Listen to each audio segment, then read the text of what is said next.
when Israel attacked. He was at his uncle's house.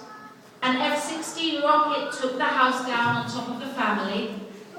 And 4 days later, he woke up in a bed in a Cairo hospital. Muhammad's family were around him and his mother was sobbing. And he looked at her and he said, "Mom, why are you crying?" And she said, Habibi, you have no legs. They took your legs, Habibi. And Muhammad Ajur at 21 said, Alhamdulillah.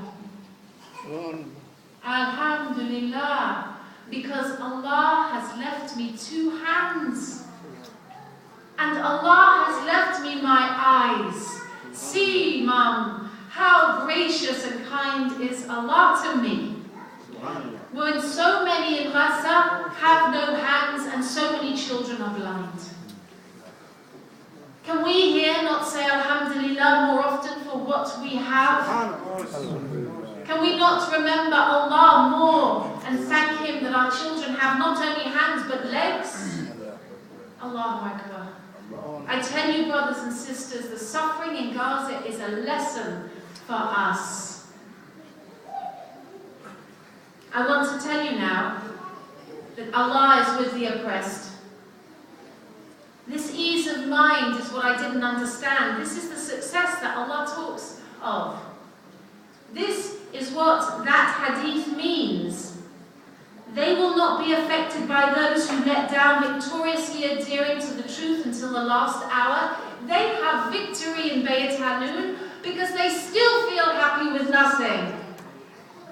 You can bomb them, you can take their legs, you can hurt their children, and every day they will wake up and they will say, Alhamdulillah, because they believe in Jannah and the last day and Allah subhanahu wa ta'ala's justice. That family in Bayt Hanun, I got home and we raised some money for them, and we helped one of the sons with Abdul's help go to university for another year. And when I was there, we bought all the children football boots and football gear and toys and games and food. But I wanted to do more, and I came back in the masjid, raised another 2,000, because the husband had no job. We wanted to fix his taxi so they could be independent. I called my friend Yasser. I said, Yasser, I have great news. He said, wait a second. I have great news as well. He said, one of the family's relatives who had no contact with them has died and left them so much money. They have now bought a plot of land. The father's car is fixed, he's working. All the children will be going to university. Subhanallah, Takbir! Allahu Akbar.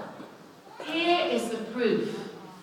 That mother had expressed patience and belief, and Allah had brought her relief in a way we cannot imagine.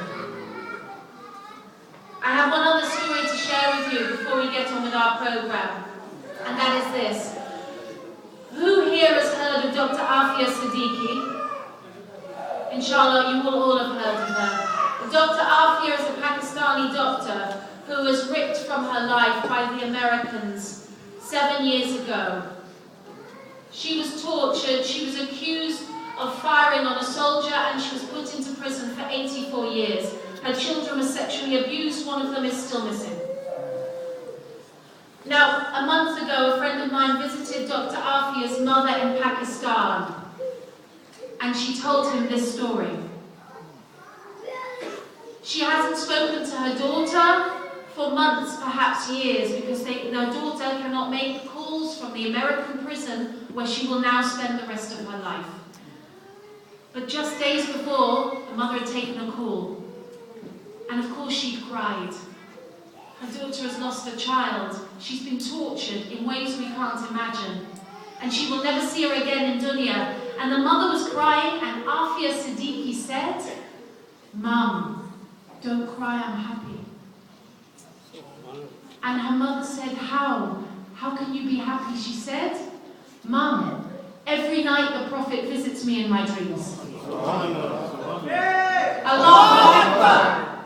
Every night comes, and last night, Mum, he introduced me to his wife, Aisha. And he introduced me like this. My dear wife, Aisha, this is our dear sister, Afia. And her mother was crying.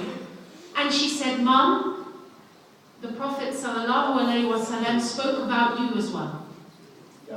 He said, tell your mother that Allah has told me that what is waiting for her in Jannah is better than what is here, and not to cry anymore. Subhanallah. So when we see the oppressed, and we feel oppressed as Muslims,